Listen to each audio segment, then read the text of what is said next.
ჩვენ გხედავთ ამ ლოზუნგით თბილისში საპროტესტო მსვლელობა იმართება. მარშის მონაწილეები აპროტესტებენ პოლიციელების მიერ ჩადენილ ძალადობრივ შემთხვევებს, რომლებსაც არ იძიებენ. დამნაშავების დასჯა სპეციალურ საგამოძიებო სამსახურს ევალება, რომელიც რეალურად სამართალდამცავებს ხელსაფარებს. მისი სანქცირებული ხელმძღვანელი კი ივანიშვილის რეჟიმს სრულად ემორჩილება.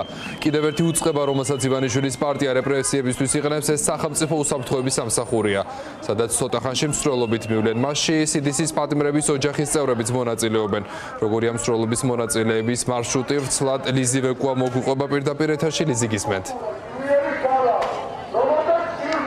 გიორგი, მარში პირველ ლოკაციაზე უკვე მოვიდა და ეს არის სპეციალური საგამოძიებო სამსახური. აქ შეკრებილები არიან როგორც სტუდენტები, სამოქალაქო აქტივისტები, ასევე CDC-ის პატიმრების ოჯახის წევრები და ის ახლოს სწორედაც რომ სტუდენტები სიტყვის გამოსვლით სიტყვით გამოდიან. აქ კადრში დაგანახებთ საინტერესო პერფორმანსსაც აქციის მონაწილეებმა ირაკლი დგებუაძის ბალიში გააკეთეს და სილა გააცნეს. მას რეალურად გააკეთეს იგივე, რის გამოც მზია ამაღლობელი ციხეში ზის და მას 4-დან 7 წლამდე თავისუფლების კვეთა ემუქრება. მე გავესაუბრები აქციის მონაწილეებს, სტუდენტებს. ანა, გამარჯობა.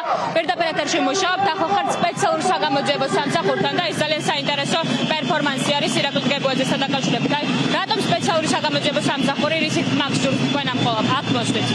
სპეციალური საგამოძიებო სამსახური არის სამსახურის სტრუქტურა, რომელიც ფაქტობრივად ხელს უწყობს და დამნაშავეა ყველა იმ ქმედებაში, რასაც ჩადის ჩვენი არალეგიტიმური ხელისუფლება და მთავრობა. მათ უნდა იცოდნენ, რომ ხალხი მივა ყველა სტრუქტურასთან, რომელიც მოიქცევა მსგავსად. რაც შეეხება ამ პერფორმანსს, ირაკლი დგებუაძეს ლოყა უწითლდა თუ არა, მანაც არ იცის, მაგრამ ამას რომ შეხედავ, სავარაუდოდ მიხვდება, რას ნიშნავს რამის აწითლება.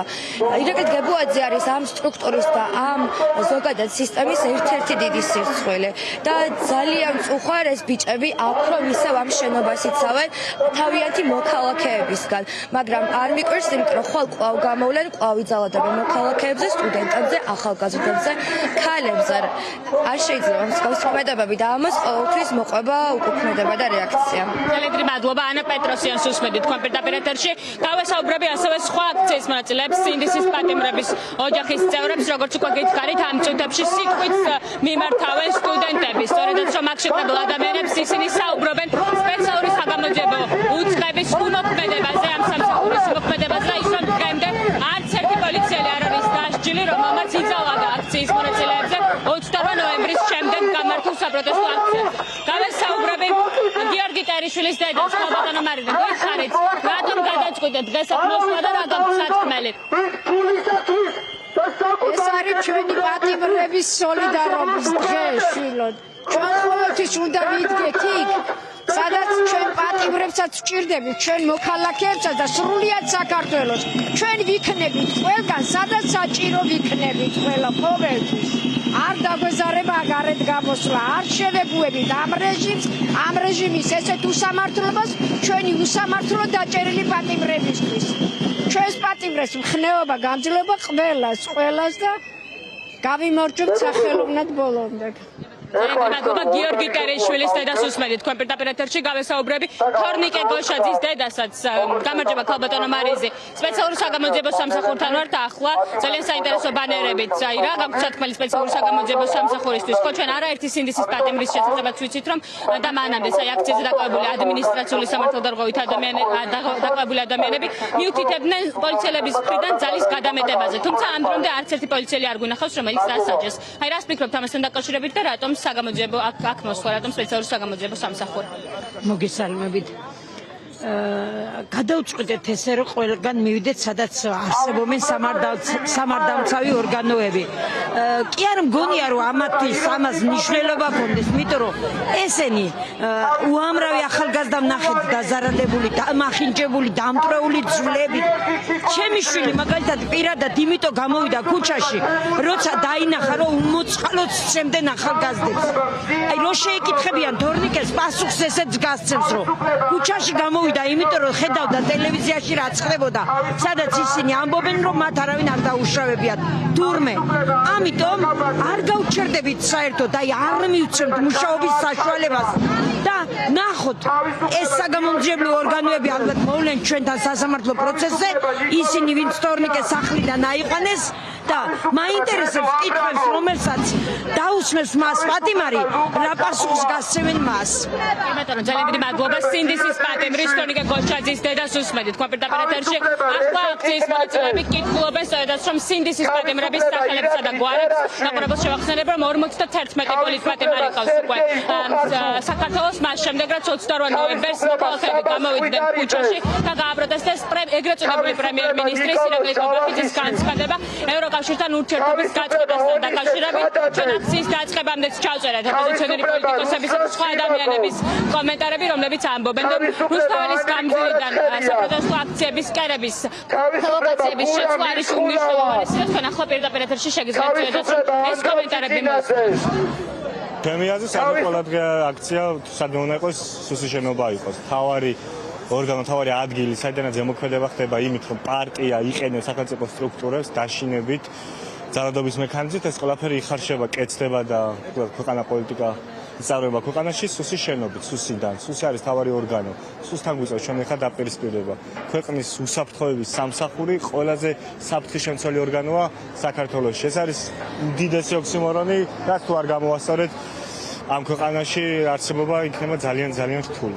წინააღმდეგობის მოძრაობა მიდის აბსოლუტურად ყველა იმ ლოკაციამდე, რომელიც პირველი ჩართული არის დანაშაულებრივ ქმედებებში, იქნება ეს უკანონო მოსმენები, თვალთვალი, არჩევნების გაყალბება, მეორე მაგალითად იგივე სპეციალური საგამოძიებო სამსახური, რომელიც დასანქცირდა ბრიტანეთის მიერ უმოქმედობის გამო, იმის გამო, რომ მათ არ გამოიძიეს მაგალითად ეგრეთ წოდებული პოლიციელების მხრიდან 500 ადამიანის წამების შესახებ რეალური ფაქტები, რომლებიც ჩვენ ქონდა დადასტურებულად, ხო? ამიტომ რაც უნდა გავხსნათ მნიშვნელოვანია ყველა მსგავსი ტიპის აქტივობა და მნიშვნელოვანია ყველა იმ უწყებასთან მისვლა და ჩვენი პოზიციის დაფიქსება, რომლებიც ქვეყნის შიგნით რომლებსაც დაკარგეს ლეგიტიმაცია და ქვეყნის გარედან არიან რეალურად უკვე სანქცირებულები სხვადასხვა დასავლური ცივილიზებული ქვეყნების მხრიდან.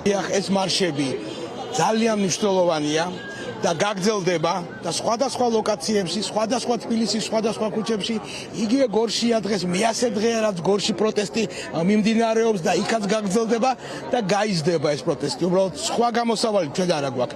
ის რომ რაღაცებს ვიცვლით ლოკაციებს ძალიან კარგია ადამიანები რაღაც მარშებზე უფრო მეტი მოდიან ხოლმე მიუხედავად უამრავი განსხვავებისა რაც ერთმანეთის მიმართ გვაქვს მაინც კარგია რომ ერთმანეთს ხედავთ და ვიხსენებთ იმას რომ ერთად ვიბრძოდით ერთ ბრძოლაში ვართ ერთი მიზანი გვაქვს და საბოლოოდ ჩვენი ყველას მიზანია ის რომ ამ ქვეყანაში აზრი კონდეს პოლიტიკის კეთებას აზრი კონდეს რაღაცების კეთებას პარლამენტი ცირკს არ გავდეს და ყოველთვის ერთი ადამიანი არ გმართავდეს და მე უკვე როცა პოლიტიკური სივრცე იქნება ერთმანეთთან ამ განსხვავებებზე ვიქიშվეთ და რაღაცა საერთო აზრამდე მივიდეთ საბოლოო ჯამში ისევ და ისევ უნდა გავიხსენოთ რომ ერთ ბრძოლაში ვართ ყველა.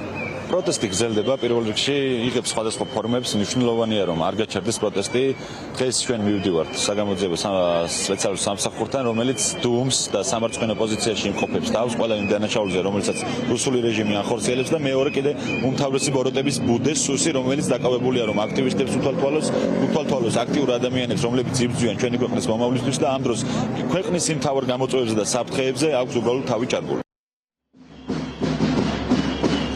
მოქალაქეების სპეციალური საგამოძიებო სამსახურის შენობიდან უკვე გადაინაცვლებენ სახელმწიფო უსაფრთხოების სამსახურთან, ანუ სუსის შენობასთან. აი გიორგი თავდგირიძეს გავესაუბრები, ბატონო გიორგი. გითხავთ დღევანდელ დღეზე, ხო ეს არის უკვე მეოთხე მარში, თქვენ 4-ვე მარში იღებდით მონაწილეობას. გვითხარით, რატომ გადაწყვიტეთ პროტესტის ამ ფორმებისთვის მიგემართათ და რამდენად მნიშვნელოვანია ამ უწყებებთან მისვლა? ეს მარშები ემსახურება ისევლე ადამიანებში შიშის დაძლევას, ერთიანობის პოზიციონირებას, რომ ერთმანეთი დაინახონ კვლავ და დავიწყოთ რეჟიმთან ბრძოლის ახალი ფაზა. როცა ვიქნებით ერთიანი, როცა გვექნება წავედით, წინ წავედით. როცა გვექნება მიზანმიმართული დაგეგმილი ღონისძიებები, არა მხოლოდ მარშები, არამედ იქნება სხვა ღონისძიებებით, პროტესტის სხვა ფორმებით, აქტიურად და ამაში მთავარია ხა დემოკრატია გვინდა ყველას, ხო? ხალხი იქნება ყველაფერი მთავარი მაყურებელს მოასმენთ ლაშა სალუქვაძე, სწორედ გიორგი თავდგირიძეს ესაუბრება. ახლა მოქალაქეებს სურთ რომ ნუცუბიძის ქუჩიდან წავიდნენ სუსის შენობასთან. აი რა გვითხარით, რა გაგრძელეთ საუბარი რა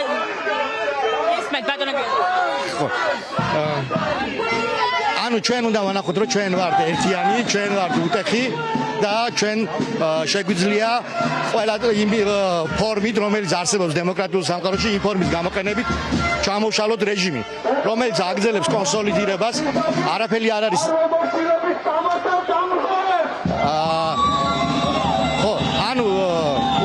გითხარით უფრო მეტი თქვენ სამამალო გეგმებზე გაგრძელდება თუ არა ერთობის მარშები და რა ლოკაციები არის დაგეგმილი ან 26 მაისთან დაკავშირებით ხო 26 მაისი უმნიშვნელოვანესი დღეა ჩვენი ქვეყნისთვის და აი ერთობა ორგანიზაცია ფარი თუ დაგეგმავს რაიმე ახალს 26 მაისი ჩვენ ხვალაც გვაქვს შეხვედრა ჯერ საბოლოო შეთანხმება არ შემდგარა 26 მაისთან დაკავშირებით თუმცა გვექნება ჩვენი პოზიციები